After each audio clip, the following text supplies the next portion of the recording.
Okay, let's talk about fall travel. So let's name the elephant in the room, right? It's no lie or no mystery to the folks that I have worked with that I have for a long time felt that admissions travel in the fall, the travel season as it's called, has been kind of this like relic of a pre-digital enrollment era. It's been budgeted for and perpetuated. It's kind of been a trial initiation territory for new staff members, road warriors, if you will. But the hard part is it comes at a tremendous cost. Every year there are thousands, hundreds of thousands of dollars, maybe millions of dollars across the country that are allocated to travel. And the measurement of that travel is often very, very difficult to arrive at. The ROI is tough. I remember when I was a director of admissions, like reading back and thinking through how many inquiries did I get from that event and how did they ultimately enroll and where did they apply and all this kind of stuff is very hard to measure. And it became a very difficult thing to understand how do I react to this year over year. So the good part about this year is that that's not a choice. We get the option of basically taking the year off from travel, but the problem with that is that now we have to think of something else to do. So let's back up and think about why do we travel in the first place? For the most part, traveling is about brand. It's about brand penetration, brand notoriety, just branding, generally speaking. A lot of events, and I think this is especially true in recent past, a lot of events have been focused more on underclassmen, though it's not, absolutely out of the, realm of possibility to get a student who's a late rising senior walk by your table.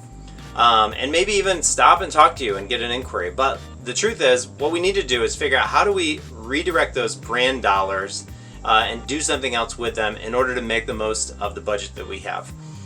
So here are the two things that I've been thinking about a lot, and two basically components of brand that can be done in an era where we don't have college fair season. First of all, let's just be very square and let's just talk about really getting your digital game on. If you have not taken the last 6 months to audit your digital plan, work with your Marcom team to really get some synthesis and synchronization between your branding and your enrollment marketing, now's the time to do that. In the absence of travel, there is a need to get more brand building, lead generation tools out there into the ether on the web in a digital form. And we'll talk about more like how that matters because students are going to be in front of their computers a lot, high school students. But this is really a great way to reallocate those dollars into a different tool. So at Capture, we use a lot of social media prospecting processes where we build profiles. We basically take those the students who were coming to your pipeline through travel events, and we will mimic that and build a campaign that hits those students when they're on the website, at their school, doing their coursework, et cetera, even maybe not on social media. So that's one thing is really, it's important to get your digital game on. The second thing to really think through is who else is at the college fair? Sometimes, there are only schools that are there. Sometimes it's, select. However, it's not uncommon to have an evening college fair, at least in my area here in Pennsylvania, where parents are very much a part of that. So think about your influencer potential. Think about who it is that's with the students when they're at the college fair, when they're on the road, and figure out how do I influence that group. So there are a number of ways to do this. There are general cold list sources that you can get that are parents of certain students, it's kids of a certain age.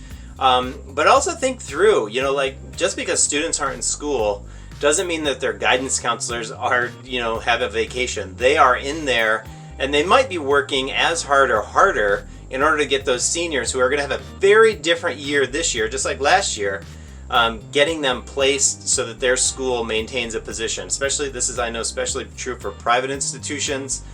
So really figuring out, what are you doing to influence the influencers? How are you building campaigns, whether they're on parent-focused sections of your website, or actually building profiles that kind of go after parents?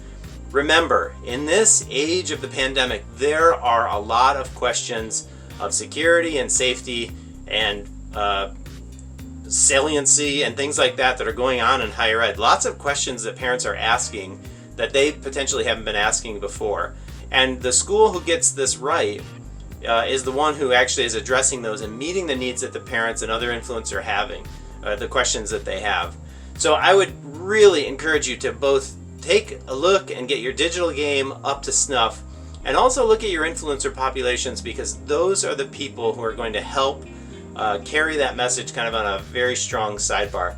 The good news is this: in spite of the fact that this cycle is going to be so different, we are not paralyzed by what's happening.